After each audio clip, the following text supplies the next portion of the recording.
Postcards from the bottom. Whatever happened to Jessica Lee Smith? I'm actually in my room right now, and it's a good thing it's dark because there's a lot of clothes around. I'm sorry about before. Anything in that driveway, I lose videos. I don't know where they go. They go into like the nothingness of the universe. But I don't know. It's the weirdest thing because it just totally disappears and it appears like it's working. Long story short, what I was trying to say was, and it wasn't even a long story that I was doing, but I was already playing music. So now I'm just in my room. And I realized today, after I spoke to you guys in my podcast, and I was going over the fact that I have always had a problem with going to sleep at the time I'm supposed to, even when I'm tired. I don't know. I just didn't, and I would just collapse like in the morning, and even when I was growing up, I guess I didn't want to be sitting there in the moment and just thinking or whatever. And, so it was difficult. It was a whole situation, and it interfered with my life a lot, that sleeping thing. And I still have that. I mean, it was so much better when I was living, years ago when I wasn't living with my family or anything. But when things were rough, they got like that. But when I was talking to you guys today, the point of what I was saying was I realized that, I've always had that. And I was thinking about the stories I was telling you about that person I trusted that I was, that I was in that situation with where I was sleeping and I would wake up and things were happening to me. And I was 16 or 15 years old. And this person was much older and was a trusted person. And and so it was, again, while I was sleeping. So it was you would wake up and you would be shocked and everything. And I was saying to myself, I wonder if it's because of that I don't go to sleep or that I avoid sleeping. And I was like, wow, that's a huge revelation. But then I realized it really dates back to all the way, because I was thinking about the first time I ever heard anything about me being abused in that way was when I was a baby, and my mother, used to get housekeepers and nannies when she would go out with her friends or my father or whatever, they were just, the people in that town, they weren't like, and not that it was a bad thing. I knew some good mothers and everything, but it was part of the culture was, which I can't even believe because I can't do that.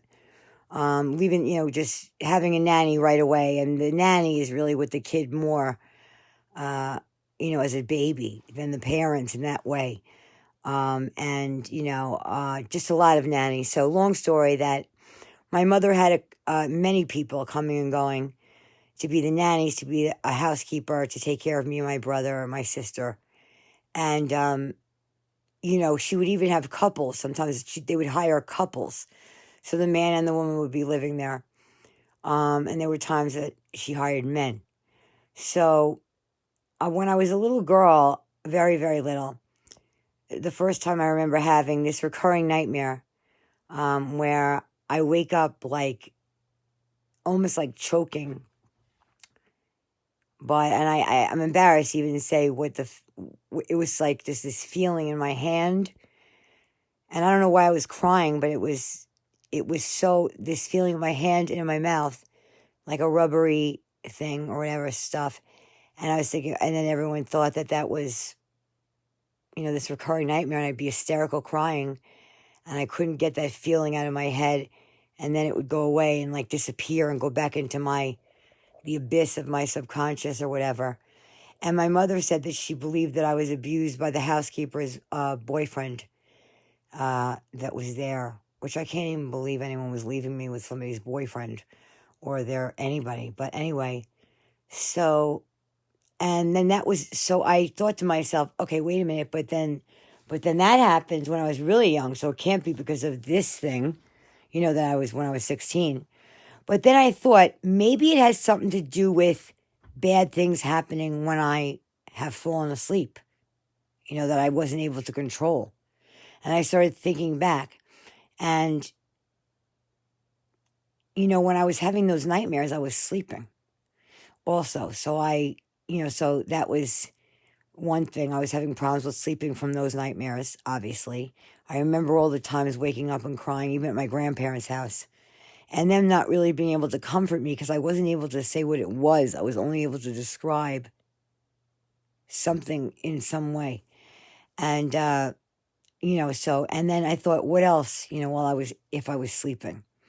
And I remember when I was 7 years old, every day was the same. Wake up, run downstairs, get into my parents' bed or whatever, go onto my father's side and sleep on the floor in between him and the fan that he always had blowing on him, which I always have blowing on me now.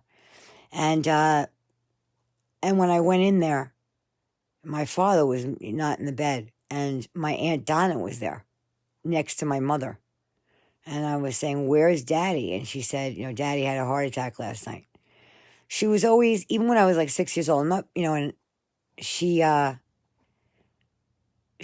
a way of saying, she would want to say it in the most shocking possible way, and not in a subtle way that you would try to deliver it to children. And she would say things like, your father will be dead in it's this amount of time. Well, your father's going to die soon. It's going to die soon. And it was always like a reminder. Even when I didn't have to be in that moment, I was taken there.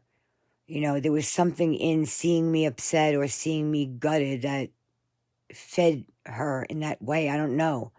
And she would be defensive. Maybe she didn't mean it, but I just couldn't take those types of way of saying things in those moments. And so anyway, my father having a heart attack in the middle of the night when I was sleeping, and also a lot of things like that. And one time, when I was older, my brother really needed me when he was going through a bad time with alcohol and everything. And I was very much, when you read about alcoholic families and, addiction, families with addiction, it's a family disease. I was the peacemaker. Family disease, meaning it doesn't have to be the alcohol itself, but there's something going on in the family that leads people to want to numb themselves, which is like what I was saying today about eating disorders and people who self-mutilate. Alcohol and substance abuse and everything falls into that. People are in so much pain, not physically always, but emotionally, that they do these things to numb themselves or to not feel it. And you can understand because it's excruciating, that type of pain. And so I think I came to a revelation tonight, and I'll keep it brief. I'm obviously dead tired, but I'm starting to realize that there's a reason why I'm afraid to go to sleep and why I always take it till I'm absolutely exhausted ever since I was little.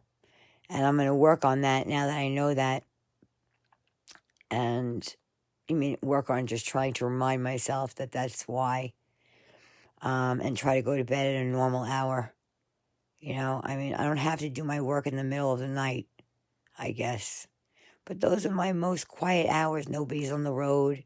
I could see the pretty trees. So I go and I drive up when everyone's sleeping, and I go to the mountain, or I'll make circle, or I'll just sit in my driveway right outside the door. It's this feeling of having my own, I don't know. There's nothing attached to it. There's no fears. There's no anything. And when I talk to my kids a lot lately, or for the past, couple years, or a few years, since the whole thing was happening with my mother and everything, I used to have to leave the apartment and just go sit in my car on the side of the road right outside the house because she was, things were more, there wasn't really, she wouldn't come in the room to pick a fight if I wasn't there. So I couldn't really even be home. So I would sit in my car. It was like I wasn't allowed to ever, even now, with my mother, Joanne, when she calls, I want to be able to, but there's always those type of conversations. I just want to be able to also be a part of a loving life. And I also deserve love, and I deserved it from my mother and from my cousins and everybody. And when the whole thing happened at the end, it wasn't just the fact that she said that I wouldn't let her in the apartment. It was what it led to. Before that, I was getting cyberbullied horribly. If you ever saw how badly, and I'm not going to get into specifics because it's bad. For so many years, I was cyberbullied by my own family.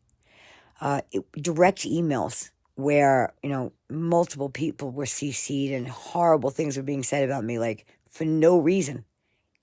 It was like a bashing thing when they were in a bad mood or when something was going on. I don't know. They fed off that stuff and then they would get together, in my responses if I was triggered, because that's what gaslighting is, or that's what, people do is, it's their own dysfunction too. Maybe they don't even realize they're doing it. It's all part of, but I'm just so tired of it all.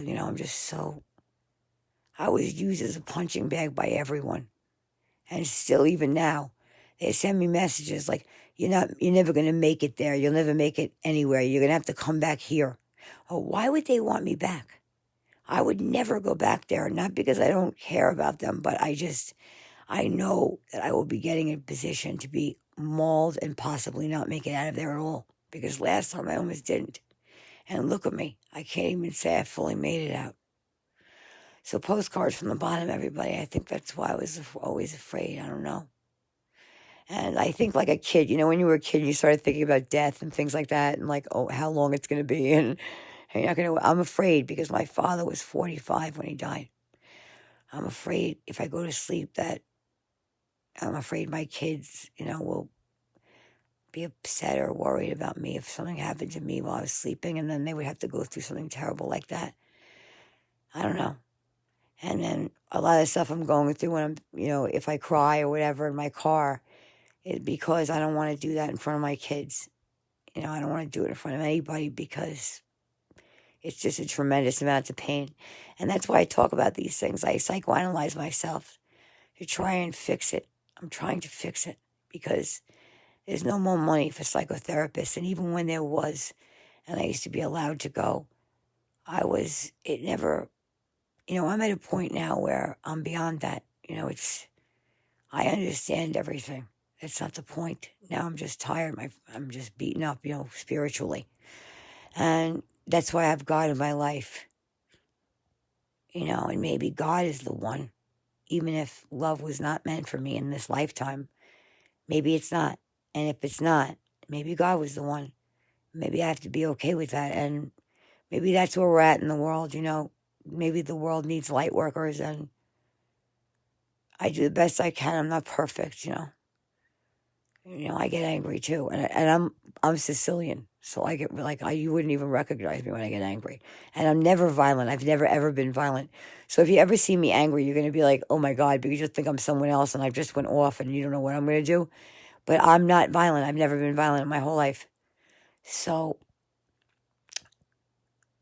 I don't believe in that because of everything that happened to me, and I just feel terrible about everything that's happened and the way that situation my kids are in now and that I'm in now, where I can't, just seem to come over that hurdle. And I just feel my soul is not fed at all, in this life. It's just, and, I know it will be at some point, I'm moving towards that. I'm just so tired and so, not just tired, but just like physically, I don't feel well. I'm so many years of just not. People could just kill you in a lot of ways, even if they don't physically kill you. They can cause you enough stress and enough worry to break you down, where you do feel sick. And then you can't, I just, in a way, I feel like, and I've said before, and that basically it was like attempted soul murder, it's like these forces were against me always, and I was just, all I wanted to be was good to people and loving. That's it. I just wanted love. That was all. I was always caring more about other people. So maybe that's why I was so alone. So I saw it was even happening here. I was getting used by people for rides and everything. I mean, nobody, even when people know I have nothing and I need to give rides for money. I'm like, I just, I'll go out of my way to do anything for anybody. Most of the time, it's not the same way back. I want to say thank you so much to my beautiful friend April, who is the most beautiful soul I think I've ever known. This girl and Tara Adams, these two girls, oh my God. I don't know how I got this lucky. I really don't. That's why I try to keep a distance, because I'm afraid to scare people away. I don't know what it is about me, but somehow people just keep leaving. So maybe it's because I'm messy with my clothes and everything. I don't know. I have so much in my mind. I've never been free of all of the abuse before. And sometimes in my house, my daughter's very angry at me. I guess, she, like a doctor had said to me once, it's easier for her to take it out on you because she feels safe. And she doesn't really even do that. It's not even like that, like compared to everything I ever saw. But, but hearing hurtful words like, that she picked up from my mother and my brother and my ex, and just, it was almost like my mother was campaigning every single day so that my kids wouldn't love me as much as they did, because she saw that they did, because she saw what kind of mother I was. And she kept saying, you're a much better mother than I ever was. You're the best mother I ever saw. But then when she was in front of other people, she would say something else. She would put down my mothering and make it sound like, she couldn't believe that I was like that. But anyone that knows my mother knows that that's a laughable thing, only because it's so extreme what happened with her kids that you could never do what she did, even if you made every mistake in the book. Like, I'm not putting her down, I'm just saying, because in the end, look, I'm sitting here and my daughter is mad at me, or she hates me, and my mother would be happy to know that. My mother likes that stuff. She likes suffering when it's me. I don't know why. I don't know what I did. But I know that they practically killed me. And I'm just trying to recover now. Hi, Kathy. How you doing? It was like being bullied on a playground as an adult, with all adults in my family. Which was what happened to me when I was younger, too. I don't know what happened. They all got they were licking their chops, and they were just... You had to see their behavior. It was so sick and disgusting and horrible. It was evil. It was like when I went to my cousin's house, my kids they had to use the bathroom, and we were going down the streets looking for a motel. My cousin Lenan, who works for Price Waterhouse, like is supposed to be a responsible person and all that, nice to everybody, would not let us in the house to go to the bathroom. My mother wouldn't let us in the house to go to the bathroom. She was saying, no, the kids can't come in here and go to the bathroom. I said, are you kidding me? She was so horrible. And then my cousin was doing it too, and they were all... It was like watching a scene from something so evil. And there were kids there. It wasn't even like they were waiting for the kids. I can't even... And then when my cousin's brother came out, who I always thought was nice, like from what I heard, and he loved his wife so much, and he was so wonderful to his wife, and she was a wonderful person, and my aunt is, and everything. But when I came in there that day, my mother must have been doing such a number about, God knows what she was making up about what a horrible person I was. And I walk in there, and he starts being so mean, not just to me, to my babies. And the cat that I gave him years ago, that became like his family, my kids were so excited to see a cat. They didn't even know it was the cat that I gave him. He grabbed the cat out of their hands like he was a monster. All based on something my mother said, which is called triangulation. And it always happened my whole life. That's why my brother used to, hurt me when he was young. And, it was always... I looked back and I saw that was... I don't know why. I guess it's a functioning method. It's not something that someone sets out to do. But it causes a lot of wars and problems between people. And parents who triangulate, or people, friends or boyfriends or husbands and wives or family members that triangulate during an argument, or triangulate, usually do so with their children. And what you notice with people that triangulate is their children never have relationships with each other, because their children were always turned against each other, to, side with that parent based on anything that parent said. And so the children never have relationships based on each other, only based on, what they've been, it's a long, long story. So to get into that. So, that was a lifelong thing, and it happened again then with my kids. And a lot of things were said to my kids about how, I should have never have had them, and they shouldn't have been born. And they were, when I was pregnant with my daughter Juliet, and I was so happy, I couldn't tell my mother because she would have been unhappy. And my brother would, it was their business that I was, But they were telling everyone, they were still doing the thing. It was all coming from her, though. That was the problem. And I don't know why. I thought my mother always wanted a girl. She always said how happy she was, and and I remember her loving me when I was young, when I was like, she was always she smiled like this different type of smile, at me when I was young. And I do think it changed when I got closer with my father, in a different way, but it was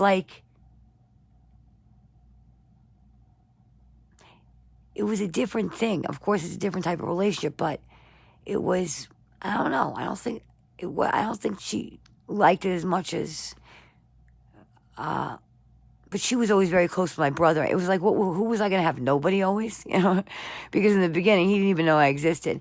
And I only had him for a few years anyway. But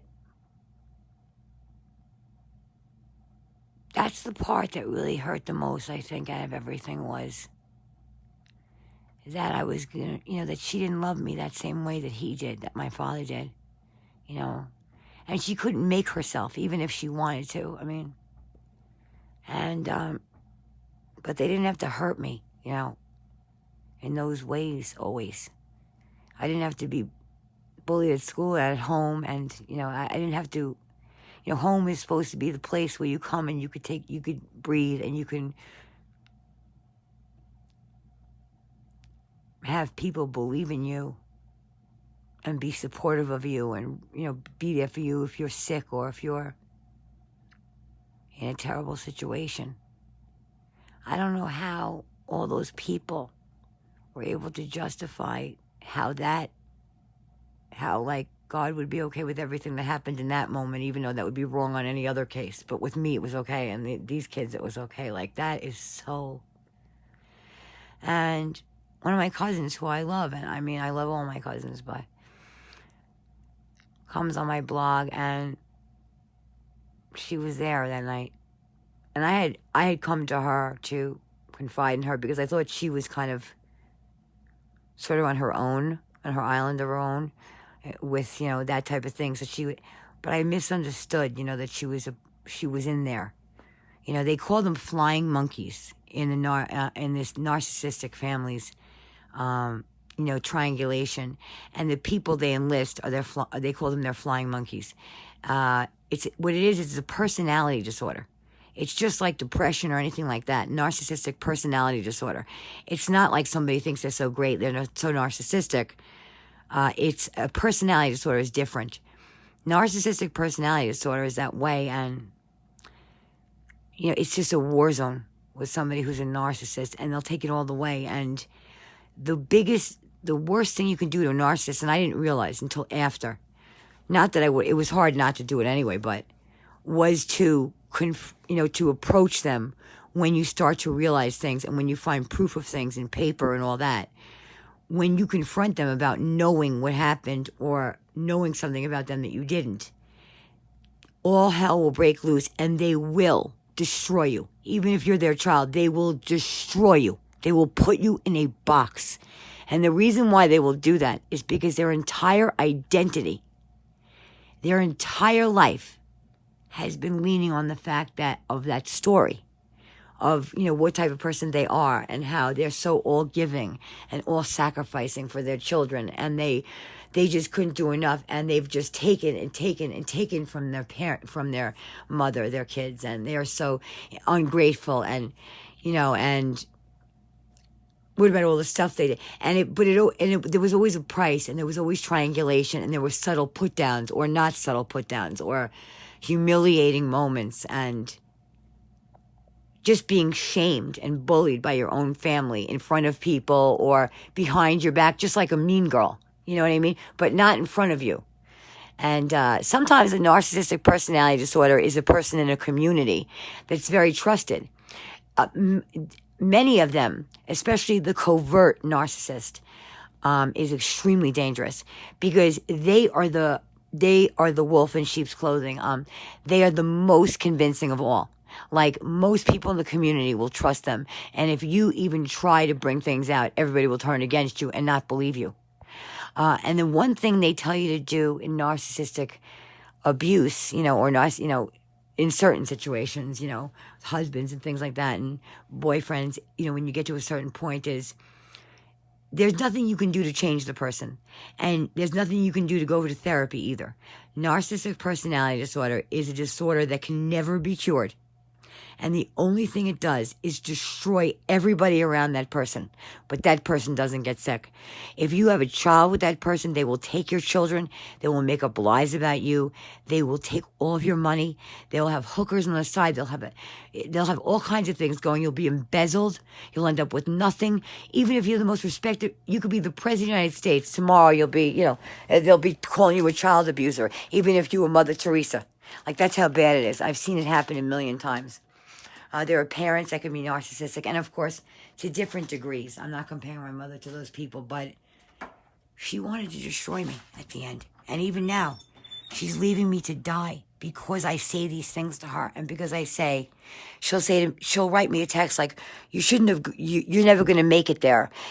What were you thinking, taking these kids and leaving? And she's forgotten that I have a videotape of her leaving us on the side of the road. She thinks that hasn't existed on tape. So she's out there saying, like, what was I thinking? And why did I leave? And I should have come with them. She's forgetting that it was on my blog.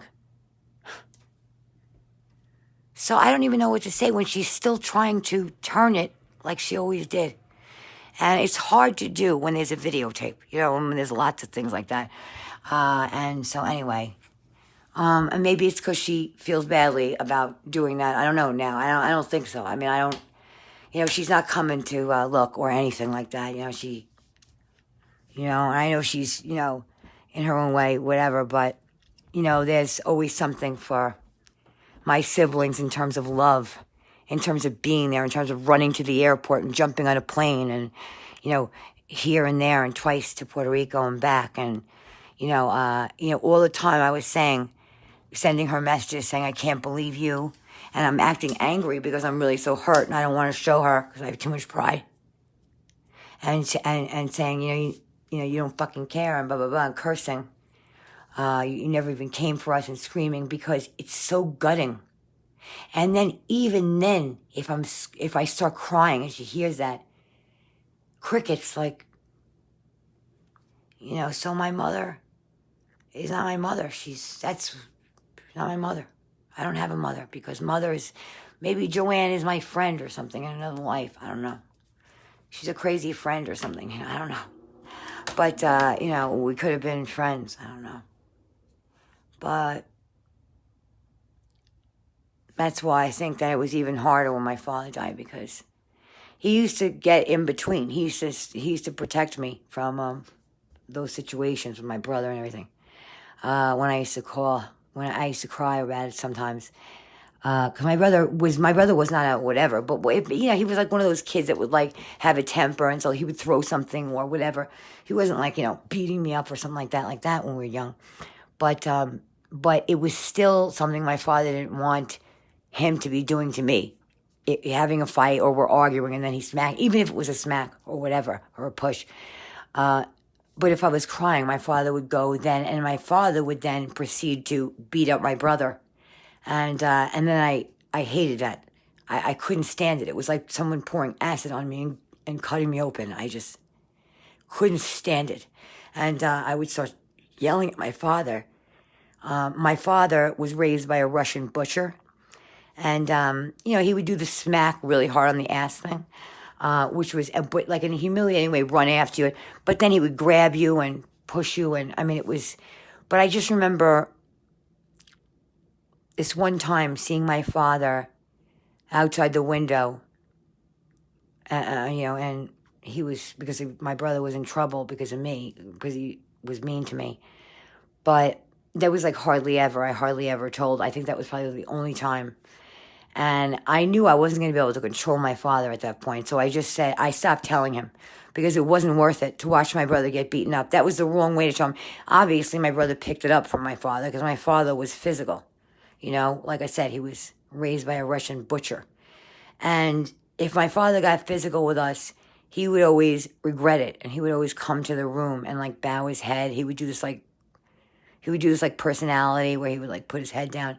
And that I only ever saw that when he had hit me or something. But when he hit me, it was usually, based on something like serious, like when I was starving myself to death. That time he was trying to beat the shit out of me. And I was running around the house in circles. So, and then other things like that. But anyway, it was just all chaos, and I think my mother herself had her own problems with her, not knowing, she had a hard time understanding that her father loved her, even though he wasn't saying, oh, I love you, and blah, blah, blah, because he was not a demonstrative guy in that way. He was more reserved and within himself. So, and he adored her. He adored his family. And maybe the thing that my mother got the attention that she wanted for was the fact that she was so incredibly magnificent. She was always the beautiful one. She was always the prettiest one. She was always the head turner. And that was like, I think what my mother felt her identity was. But what was great about my mother was not her beauty. She was gorgeous, and she is gorgeous, but she's very smart. She's very funny. She's sarcastic. These are the good things about her. And, she's, self-deprecating, and she could be hilarious, my mother. She could be totally hilarious. And when she's herself, when it's not, when there's nothing else involved there, where there's not another sibling that whatever, I don't know. There's all kinds of things. But anyway, I don't want to get into that. I'm sorry. I just want to say, because I saw you there, it brings those things up in my mind. And I was just discussing how, I came to the conclusion tonight of why it's always been so hard for me to sleep. And that maybe now I'll be able to start working on it, because a lot of bad things happened when I was sleeping during my life, or that I missed. And I was just telling you a story at the very end about my brother, which was another very significant thing. My brother was, one night he had taken something or other. He was drinking, and I don't know, there was some pills that my mother had, and then they got it together or something. I don't know what happened. Like they were both, he took it because he was in pain or something, and then I don't know what happened. In the end, he like collapsed, and this was a different time actually. But I was living in Huntington with George, and I was in the kitchen. Oh no, that was a different time. Okay, no. I went upstairs, I went to sleep, and I had my phone next to me because my brother would go out and nobody would know where he was. And I was so scared that I was going to get a call if something happened to my brother. And I was on top of that because my life depended on it. Because I felt like if anything happened to him, then that would be it for me. I would just be a dead woman. I don't know. So I was saving both of our lives when I was trying to be all over him and try to save him and all that. The rescuer. But, I think both me and my mother enabled him. My mother enables her kids, which is why none of us are functioning. None of us turned out to function in the right way as adults. We're not able to have relationships with each other in that way. somehow we don't have lasting relationships we pick the wrong people. Um, you know, we're not bad people. We shouldn't have been, it shouldn't have been this kind of a hell for all these years. And as much hell as I always heard my family, my mother saying what the world was, we didn't need to put it on ourselves in our own house. Like, I mean, we didn't have to be our own hell. And a worse hell than was outside the door. And family meant a lot more to me than I guess it did to my mother and my brother. I mean, my mother anyway. And I guess with maybe it's just me, but I don't know what I did. Maybe that was just not likable. I mean, how could you be like that to your daughter and anything? But my kids should have been protected. Their ears should have been protected. How could you say to kids those things? And when I found out my daughter was being born, I was so happy. I told my daughter Alexandra, and she was so happy. And I was saying, you have a best friend now, and all that stuff you would say. And my daughter was looking, she was happy, and she was feeling proud, and she was excited to tell her friends. Because she had always watched everybody go back to their lives, and we had such a whatever life over there. She was, it was like she just had to go back to that aloneness and the sound of silence, or screaming at George screaming at everybody.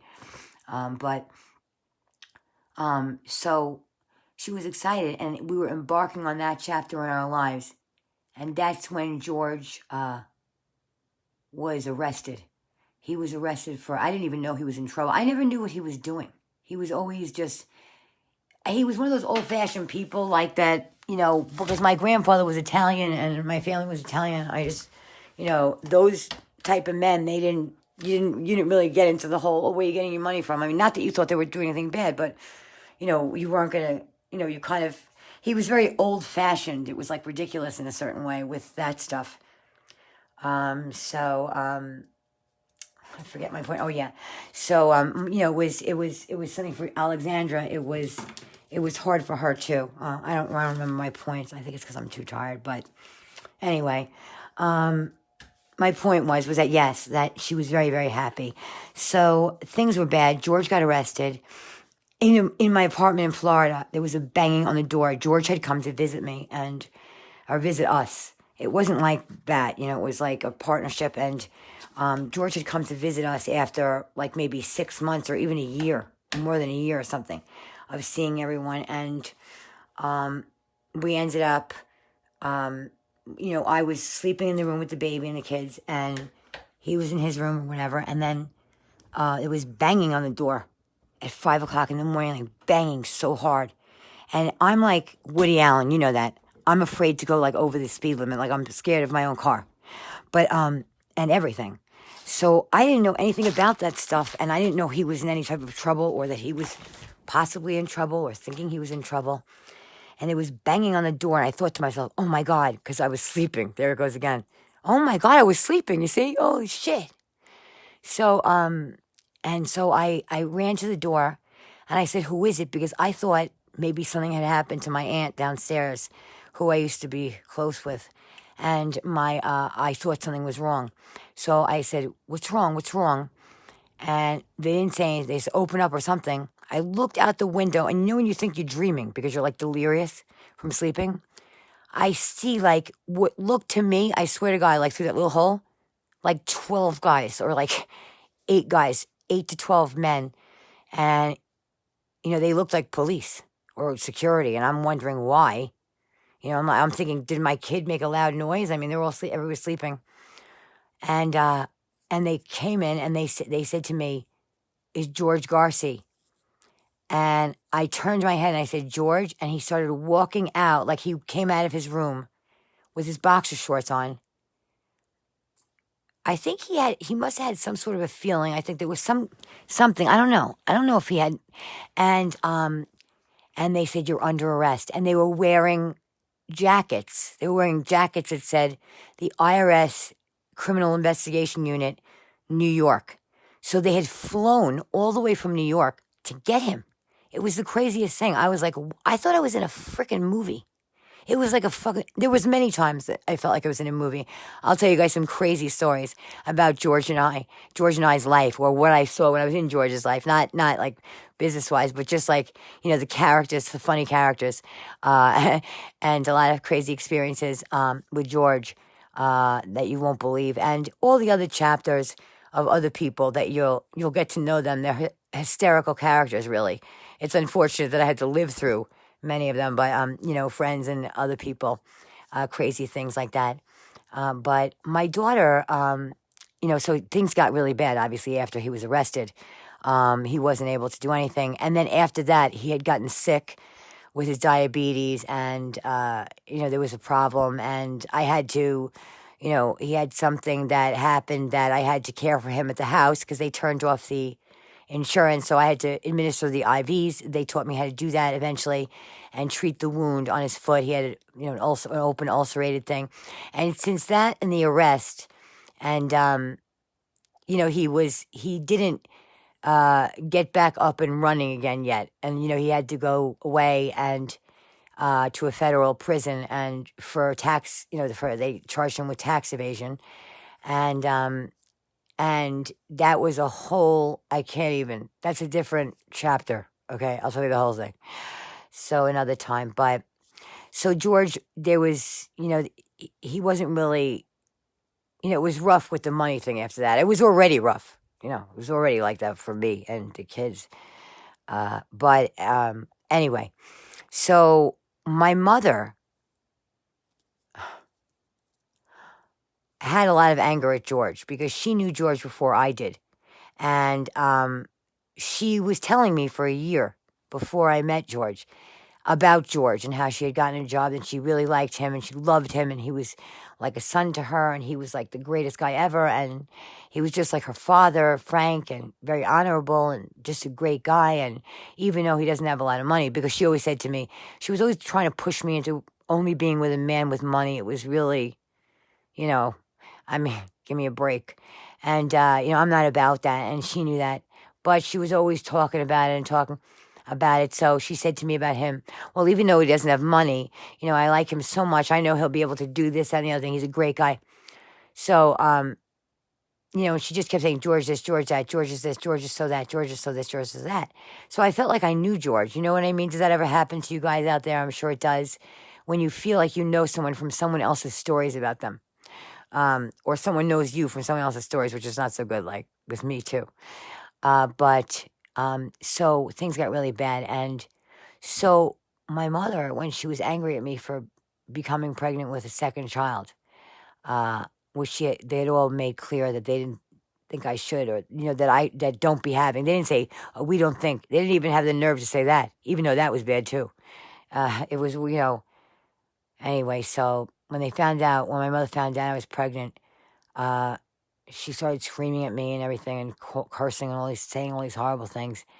And instead of just reserving that for me, it became something she kept talking about with Alexandra when I would leave, like how she would say things to Alexandra like, what is your mother going to do now? Or what is George going to do now? Now you're going to have less money it's going to be less money for you and less things for you because now you have to, it's going to be less because you already didn't really have that much. So now you're going to have less and you're going to have to worry about this and you're going to have to worry about that. And she was going on this campaign with in Alexandra's ear and in her brain over and over every single day. And your mother shouldn't have done that. And she should have gone, but on and on. And that's why and if now she's going to have this kid and it's going to be harder for you and blah, blah, blah. And my daughter has a lot of anxiety. And the more anxiety she got, the more angry she got. And now my daughter is pretty much consumed by anger. So what happened there? Even if somebody on the sidelines is saying, clapping and saying, yay, I got what I wanted, that girl doesn't have any relationship with her family, or she doesn't want a relationship with her family, or she's fighting with her family. You've hurt that girl. You've hurt that girl irreparably. So the thing I realized recently was, regardless of everything, the price of everything and all the monies through the years and everything that was ever done, all the abuses and everything, and all the costs, the price, when I saw my daughter walking away from the car the other day, in so much pain, and seeing the weight of the darkness that she feels on her is I realized that Joanne, the price was my daughter. The price was my relationship with my daughter, what my mother did. That was the real price. And the price of staying near someone who hurts me. And I stayed around the other situation because, I wasn't able to control, when people get divorced or whatever, the courts many times get it wrong. And they've been known to send people to homes that they shouldn't have been in, with mothers or fathers that they shouldn't have been with, because that person was a good speaker or a good convincer. Again, the topic of whether or not, whether to believe an accuser or not. You technically can't, because you don't know who's manipulating. These people are like actors, not, these narcissistic personalities or abusers. They can be like the Meryl Streep of the world. I mean, you would believe them too if they were telling you they didn't punch you in the face 5 minutes ago.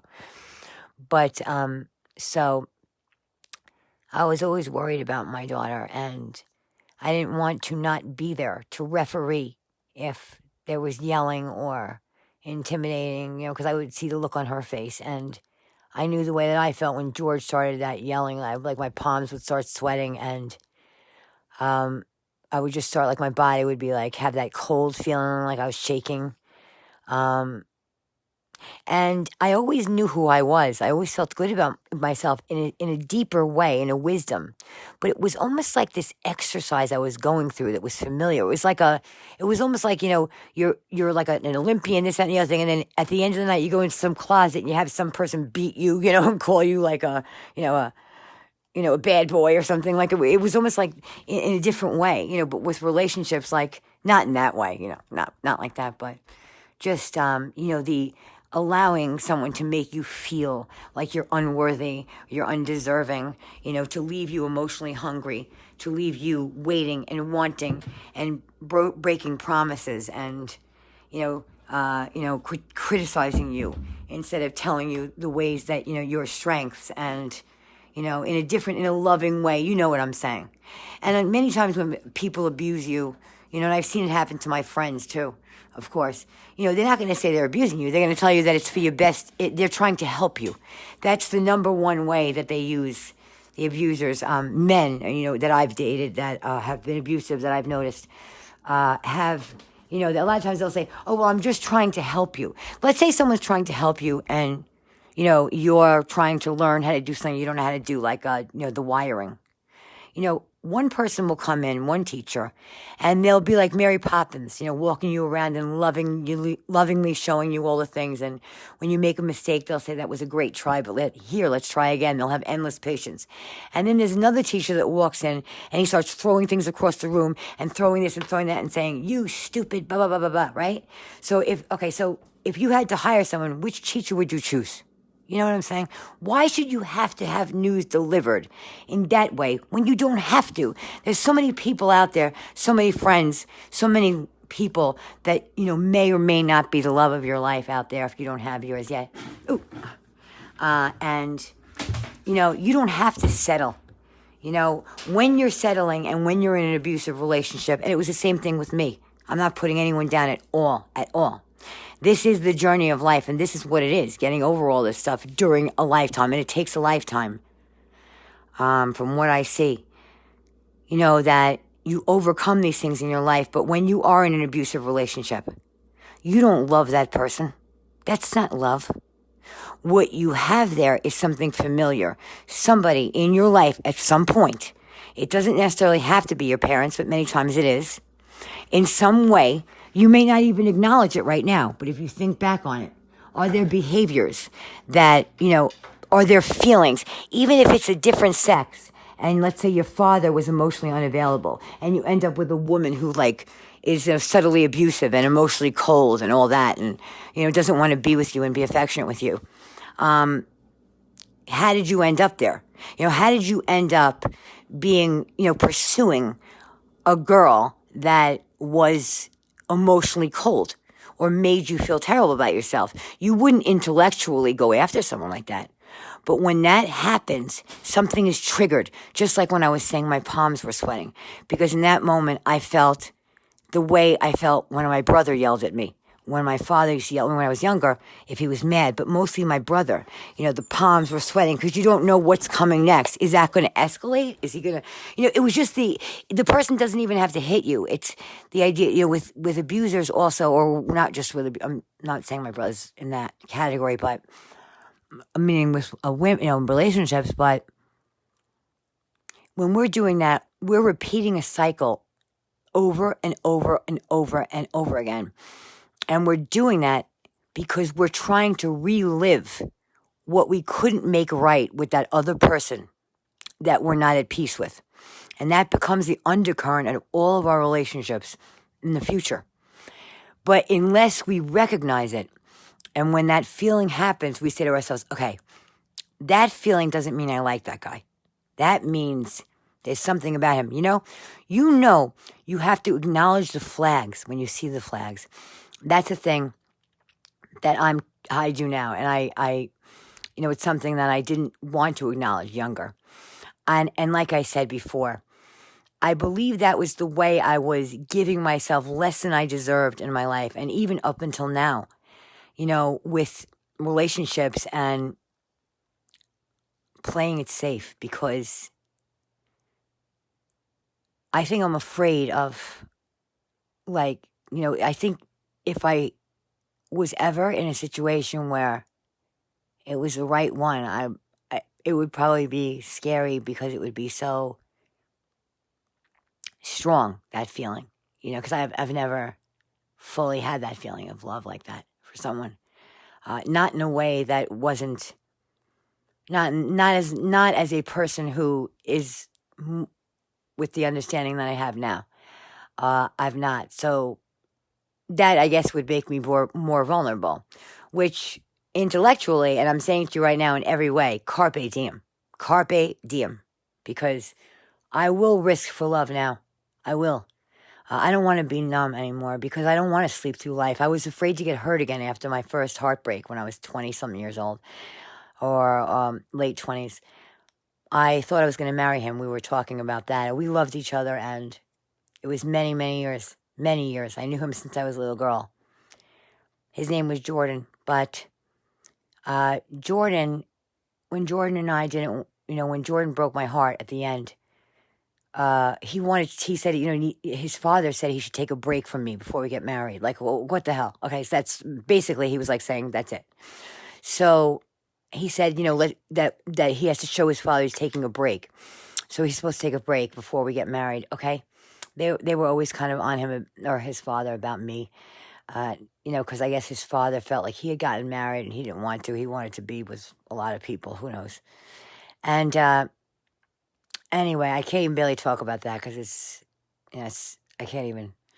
It was pretty life-changing, and Jordan was the second painful experience of my life, and that set me on the course that I landed on, was when I got my heart broken by Jordan, because I became vulnerable with Jordan, because of course you have to when someone loves you and you love that person. Eventually, even though I could be incredibly shy in other areas because of everything, I'm unusually ridiculous, bashful and whatever. And again, I have a hard time talking, especially around the people I like the most. I can't even. And if it's a guy that I can't even, I'm terrible. I say all the wrong things. I can't even explain to you what happens to me. It's terrible. So there are many different things, different ways. Anyway, when George was arrested, that's what happened. And, Alexandra, therefore, we had to move with my mother. And, she had to hear a lot of that stuff. My kids heard a lot of that stuff. And the whole couple of years that I was living there, my kids were hearing about me, and they were hearing, your mother's a loser, I mean, everything horrible, horrible things that you would never want your kids to hear in a million years because they're not true. And number two, you don't want to hear, because even if you intellectually know they're not true, how could it not hurt to hear those people say that to you every day? And it was the same thing when I was living with George. I kept saying to myself, well, I don't care. I don't care because I am not vulnerable to George anymore. Or I would never be vulnerable to George because I'm protected and nobody can hurt me and blah, blah, blah. And that's what I did after Jordan. Was I did not select anybody that I could fall in love with in that way, because if I did that, I was afraid I would get hurt again, and I was barely survived that one. So I just sort of tried to be a person that I was, tried to be less vulnerable, or whatever. And I think in some way I was picking, that thing that was speaking to me, which was the unavailability, the emotional unavailability that both my mother and my brother have. And, everybody, that's a hurt person that has to work on those things. That will help. But, that teaches you something, the different characters in your family and your life. So that's how I've played it in there. So I'm going to go to sleep now, but I think I've talked about a lot of things tonight, and, to figure out why I was afraid of sleeping. And then another topic came up about another time that something happened when I was sleeping tonight. So in a little while, I got to take the kids to school, and then I'll probably come back and maybe rest for a little while. I'm fine because I did get some sleep earlier in the day, a couple of hours. Mostly I've been working a lot. I'm very inspired in a lot of different ways. I'm letting God lead me. God leads me in a lot of different ways. There are certain things I do that I'm sure a lot of people are saying, why is she doing that? Or why does she do all that? What's up with this? Even if it's something good I'm doing.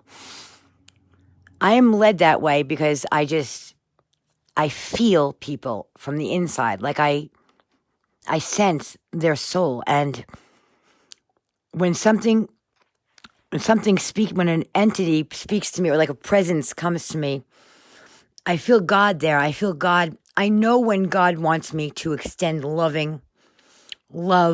and loving gestures towards a soul, and that he feels needs that in their life at that time, to know those things about themselves, to be told those things about themselves, or whatever, as things that they've not heard, about their abilities and their gifts and their talents, and about how much I believe in them.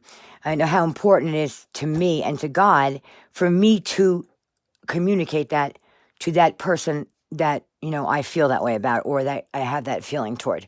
So that's why I do things. It's not just because, of some other reason. It's a deeper, I'm on a spiritual journey, and the different characters that are walking in and out of my path here.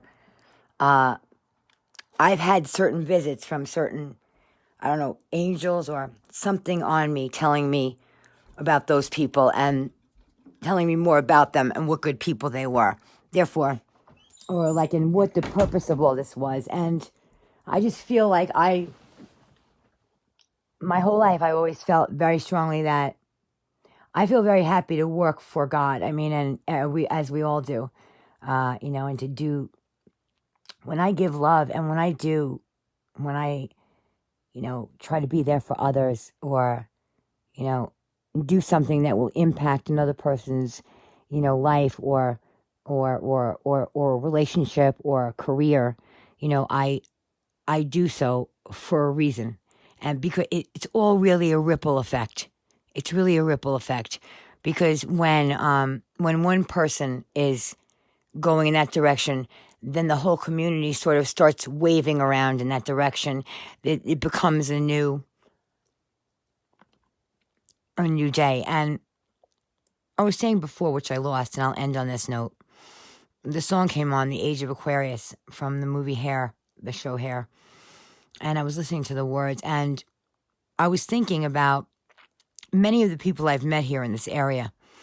And there's a feeling like even when I go to the 7-Eleven, there'll be sometimes I'll be passing people on the street even, or here I'll see people, and you guys will know what I'm talking about.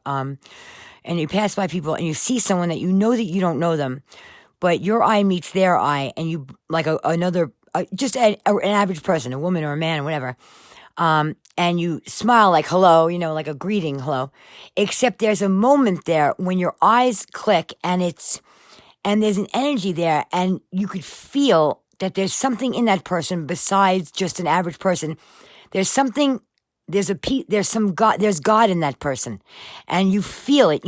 I can sense it, and I can see it on them. That light, and it's coming from their eyes and everything, and then it meets yours, and even though you may not be able to say it, or that person may not be able to know that that's what they're knowing. That's what that is. I do feel like the world got to a point where it got so incredibly bad that it couldn't even get any worse. And everybody was talking about the end of days and the coming of Jesus Christ, and how the world's being destroyed, across the sea, of course, and also here. It's imploding from within. People being turned against each other politically in every other way. The hate is growing. The resentment is growing. And things got horrible in the world. The crimes got worse. Everything got worse. And you would think to yourself, and you hear people say, end of days, end of days.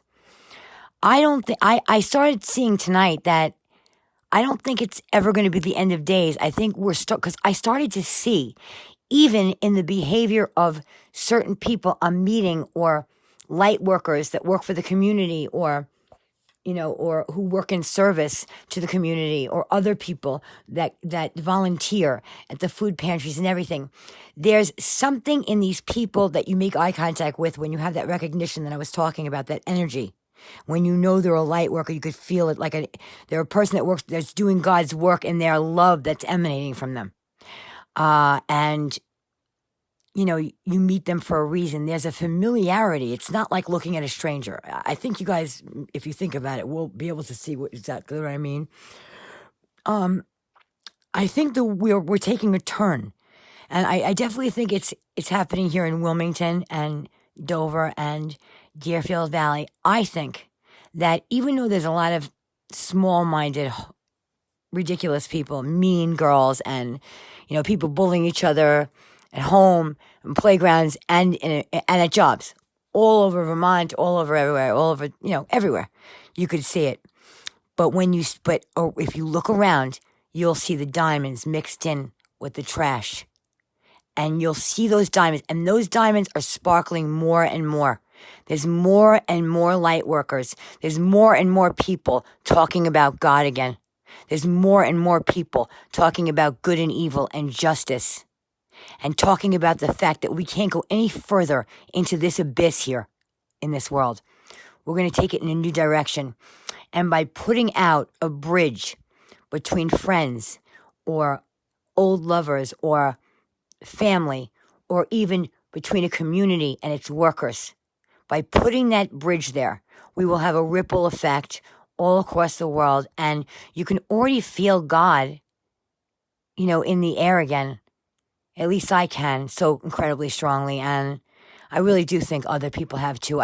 One man said something to me in the 7-Eleven a long time ago.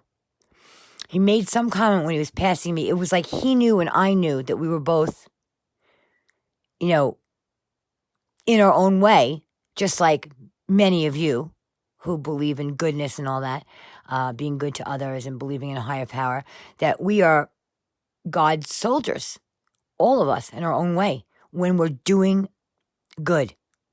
And it's a bitter battle when you're one of God's soldiers. You will get brutalized. But Jesus Christ got brutalized too. That doesn't mean you're not going to do the right thing. You know what I'm saying? And that's why I'm so freaking exhausted, because I feel like I always try to do the right thing, but I do get beaten up a lot, metaphorically and every other way. So anyway, I'm going to go get my 15 minutes of sleep and then go drop the kids off.